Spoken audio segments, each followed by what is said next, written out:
Carmichael's goal today, just finish. And not only that, he scored a top 10 finish. For you, the biggest positive that you're taking out of this run today? That I finished the race, no doubt. I've raced for Kevin 3 times before this and never finished a race. So just happy.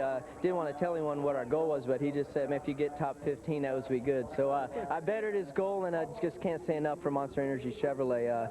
Man, that was awesome, and I learned so much, kept my nose clean, and I messed up in a pit stop, and we lost some position. I thought I had a right front go down, but just awesome to finish. Can't thank the team enough and the fans also. Going on to Atlanta next, another intermediate high-speed racetrack. The biggest lesson learned today that you can carry over to there? Well, I think my next race is Kansas City, but just to finish and you know, give and take, and I learned so much. If we could race again, there's plenty of things I would have changed. All right, thanks, Ricky. Thank you. Thanks, Matt. Other runs that were impressive: T.J. Bell's best career finish, road racer Max Pappas in the top 10, Gabby DeCarlo's Truck Series debut, top 20 finish. Larry, whose strategy impressed you today? Well, we talked about it at the top of the show, and I don't envy the calls that these crew chiefs have to make. Certainly we want to congratulate Doug George as Kyle Busch's crew chief getting his first win, but I guess the call that Bobby Dotter for Chad McCumbee, as well as Bill Hubbard for Ricky Carmichael, the call they made on that, they put their truck tires, and we went green. Those calls paid off for a 3rd and an 8th place finish for those 2 trucks. Darrell Kyle put on it, but there was great race all through the back today. There really was. When you're Kyle Busch, you know, it looks like a cakewalk out there riding around in a truck that's better than everybody else's, but deep down inside you keep sitting there every lap saying, I know something's going to happen. I know something's going to happen to the motor. I know something's going to Doug George was thinking the same thing. And you have a huge sigh of relief when you cross that checkered flag, knowing that you kept it all together and nothing happened. All right, let's check Dick Burke. With 24-year-old Chad McCumbee, 3rd place. So much conversation about the picture. You're tough. You know, I mean,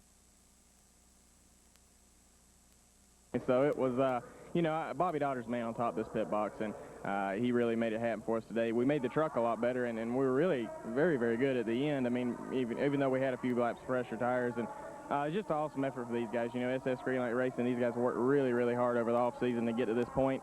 And, you know, we weren't even planning to come here, and I can't thank GPSstore.com and Garmin enough for coming on board to help us out. You know, we've Limited and Spectrum and Axo Nobel. I mean, we've got so many and to run more, and right now it's a part-time, so we keep change. Congratulations. Great run to the Hollywood Truck Stop. All right, thanks. All right, you got it, Dick. The second of 25 truck races this year, and Kyle Busch, the pole sitter, set the tone right away, leading the first 27 laps. It was really just the pit stop exchange that allowed him to miss that. Mike Skinner, the California native, as Brian Scott was moving up, bumps him here and creates a caution. Yeah, right there. A little bit of give and take by the veteran right there would have made a whole lot of difference there. You can see him turning Brian Scott in the 16 truck up into the outside paper barrier. All right, 6 rookies in the race. Chase Austin here, the 19-year-old, and Taylor Molson, who actually had a 10th place finish at Daytona the week before. He creates the pit road miscue, which is a problem. Also, Ohio's Terry Cook in the top 10. The caution comes out. He had some smoking, but he started his 274th consecutive truck race. But the story, Camping World, it's Kyle Busch's world today. 95 laps led. That is a record for this race in the 100-lap race. And as we look with Phil Parsons, Jeff Hammond, Chris Myers here at the unofficial results, Kyle blowing him away. How about Max Pappas from Italy with a top 10 Yeah, finish? great top 10 run for that road racer. But Chad team, their best ever finish, SNS Greenlight Racing, led by Bobby Dotter with a top 3 finish. Yeah, you back through this there right there. Johnny Benson started on the front. For Mike Skinner, I think the new rules kind of got both these guys a little bit of trouble. That is Setzer, 26th. So where Brian Scott wound up, 29th, threatening a little bit.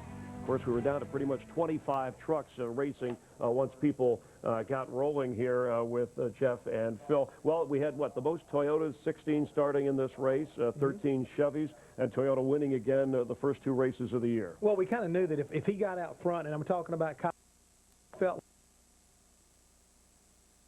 he was so impressed. I don't think we're one way things kind of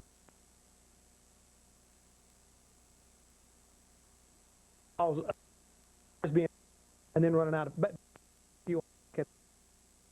The new saved a set of tires and put nobody else was able to, and they end up with a top 3 finish. And as you mentioned, Jeff, Mike Skinner obviously needed tires and fuel at the same time, wasn't able to do it. It put him a lap down. He got the lap back, but still did not finish in the top 10. I want to go kind of like after seeing the rules play today. I kind of this series. I mean, scenarios where you're running out of fuel and you're running out. I just feel like all the. It's that sealed engine that got me, because, it's like the envelope for the Oscars. They kept somewhere sealed and you don't get to use it. Place is Kristen. Thanks, Chris. TJ Bell is in Nevada, so he top 5. What was your day? It's right back of the pack, so we went from the back all the way to the front with a Red Horse Racing Toyota Tundra. It was unbelievable. I can't thank Toyota. Homefortheholidays.org, and our new sponsor, VegasWatersports.com. It's a great website. Go check it out. Wakeboarding, Mastercraft boats. They've been helping me out a lot, and I love doing it, so it's a great thing to support. From a wakeboarding truck driver to our Dick Berggren. Well, David Starr matched his best ever finish here in California with a 4th, a good run, solid run by the pit crew. What was it like out there today? It was awesome. Our Zachary Toyota Tundra was pretty awesome. Jason Miller, Matt Falkel, Danny Rollins, everybody on this HT's Motorsports did a great job. Can't say enough about Zachary, all the 20,000 employees of Zachary. But, man, our Tundra was awesome. Our truck was made some great Tundra, and, man.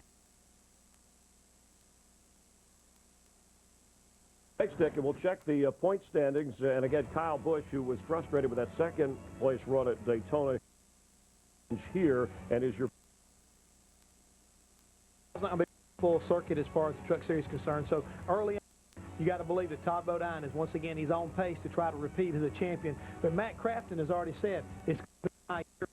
So I mean, I think we're already starting to see a little bit of that kind of come into play. He had a great season last year, finished in the top 5 in points, but from third on back, it's a real dogfight. Todd has a little bit of a gap right now, but hey, we go to Atlanta in a couple weeks. Anything can happen there as well. The veterans, Johnny Benson, Rick Crawford, struggling, hope to turn things around. Kyle Busch, you heard Krista ask him in Victory Lane. It was nice that he thanked the fans. I didn't hear any boos. Nobody was throwing anything at him, so maybe this is the new and improved Kyle Busch. But does he have a chance? Is the Nationwide? He's excused from the drivers' meeting for that. He has a cup practice. But tomorrow in the Auto Club 500, don't forget to join us for the pre-race show at 2 o'clock local time.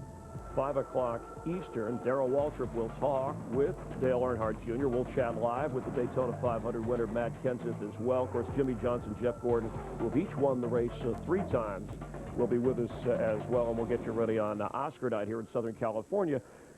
Tonight on Fox, this reminder before we check out, as the audio provided by those fine folks. Cops, look for some of Jeff's relatives on there, too. And then America's Most Wanted, some of my relatives. Some of your relatives.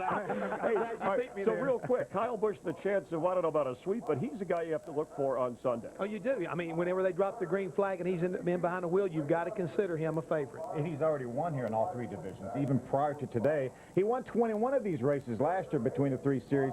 He's due. He had to get started sometime.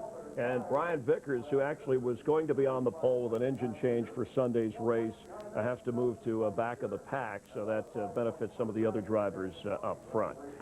For Phil Parsons, Jeff Hammond, I'm Chris Myers. For Mike, Larry, and Darrell, Chris Devoda, and also Dick Berggren, and all the people who worked on the production crew, Kyle Busch, your winner here at the Auto Club Speedway, and these promotional considerations provided by these fine people.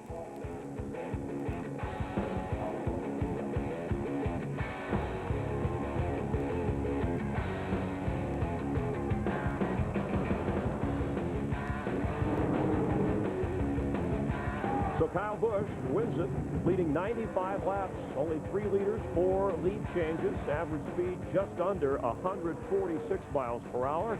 The trucks are off next weekend and then on to Atlanta for stop 3. We hope you join us 2 o'clock Eastern, 5 Eastern, I should say, 2 Pacific, NASCAR on Fox, and from the Auto Club Speedway here in Southern California. Thanks for being a part of the Truck Series on Fox.